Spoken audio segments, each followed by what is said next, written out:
वैसे तो मेरे साथ बहुत से वाक़यात हो चुके हैं और अभी भी अक्सर होते रहते हैं, और अब तो मैं काफ़ी ज़्यादा यूज्ड टू भी हो चुकी हूँ। ये आज से तकरीबन 7-8 साल पुरानी बात है कि हमने रेंट पर एक घर लिया। वैसे वो एक खंडर नुमा घर था, जैसे पुराने ज़माने में हुआ करते थे। सीमेंट का फ्लोर था जो सही से नहीं बना हुआ था, और किचन भी अजीब सा था। कोई कैबिनेट्स वगैरह नहीं थी, बस पत्थर की स्लैब्स थीं जिन पर सामान रखा हुआ होता था। मुझे सफाई का बहुत ज़्यादा शौक है, यूँ कहें कि एक जुनून की हद तक। तो एक दिन मैं किचन में बच्चों के लिए खाना बना रही थी, और मैंने मना किया था कि किचन के बराबर जो कमरा है वहाँ कोई ना जाए। मगरिब का टाइम था, मुझे उस रूम से वहशत सी होती थी, और उस रूम में कोई जाता भी नहीं था। हुआ कुछ यूँ कि बच्चे टीवी देख रहे थे और मैं खाना बना रही थी कि अचानक मुझे यूँ लगा कि मेरी बड़ी बेटी चुपके से दबे पांव उस कमरे में गई है।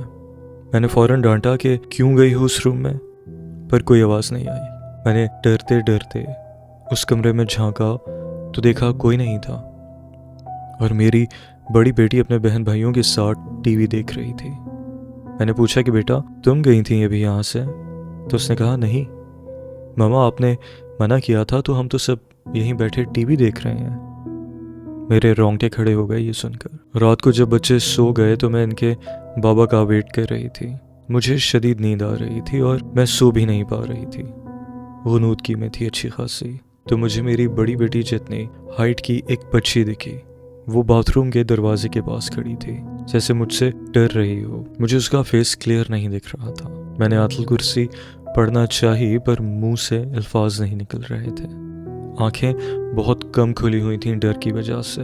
बहुत मुश्किल से आयतुल कुर्सी पढ़ना शुरू की तो वो चीज़ जो अभी मुझे दिख रही थी वो अचानक से गायब हो गई।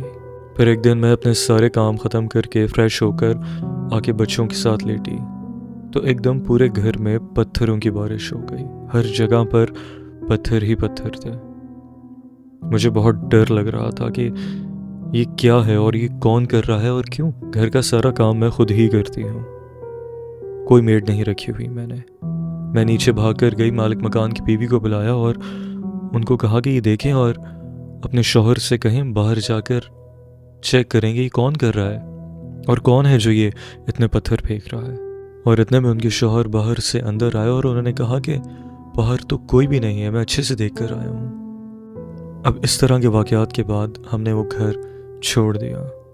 फिर इसके बाद जो हमने घर लिया वो काफ़ी अच्छा घर था, लेकिन वहाँ पर भी एक वाक़या हुआ मेरे साथ जो मैं भूल नहीं पाती हूँ, और मेरी अकल और सोच हैरान हो जाती है जब भी मैं उसके बारे में सोचती हूँ। ये तब की बात है जब मैं प्रेग्नेंट थी और मेरे साथ मेरी 2 बेटियां सो रही थीं दूसरे रूम में। मेरे रूम का वॉशरूम मेरे बेड से सिर्फ 2 ही कदम पर था। आधी रात को मैं वॉशरूम जाने के लिए उठी तो क्या देखती हूँ कि एक बंदर की तरह की बिल्ली मेरे वॉशरूम के दरवाजे के करीब बैठी हुई है, और वो दीवार की दूसरी तरफ है जहाँ पर वॉशिंग एरिया था। वहाँ से एक विंडो थी और वो उस विंडो के नीचे से देख रही थी। बहुत ही बड़ी सी दुम थी उसकी, जो वॉशिंग एरिया से मेरे वॉशरूम तक आ रही थी। उसका हुलिया कुछ यूँ था कि जैसे सिर्फ एक ग्रीन कलर की आउटलाइन हो जो अंधेरे में चमक रही थी। ये एक बंदरनुमा बिल्ली थी और काफ़ी ही बड़ी थी। मेरी आंखें एकदम खुल गईं कि मैं अकेली हूँ, मेरे साथ मेरी 2 बेटियां हैं, और उस वक्त मुझे कुछ नहीं समझ आ रहा था कि मैं अब क्या करूँ, कैसे बाहर जाऊँ, क्योंकि मुझे बाहर निकलने के लिए भी वहीं से गुजरना था। खैर, मैंने बहुत मुश्किल से हिम्मत की और वहाँ से बाहर निकली। बाहर आकर भी चेक किया तो वो वहीं बैठी हुई थी। मैंने अपने हस्बैंड को आवाज़ दी कि जल्दी आए, आकर देखें ये किस तरह की चीज़ है। इन्होंने भी आकर देखा तो उन्हें भी वो नज़र आई। फिर जब उन्होंने विंडो की स्लाइड मूव की तो देखा वो चीज़ अचानक से भाग गई वहाँ से हमारी आंखों के सामने। उसके कान बहुत लंबे थे और उसकी दुम काफ़ी लंबी थी, और वो बिल्कुल ग्रीन से कलर की थी और अंधेरे में काफ़ी चमक रही थी।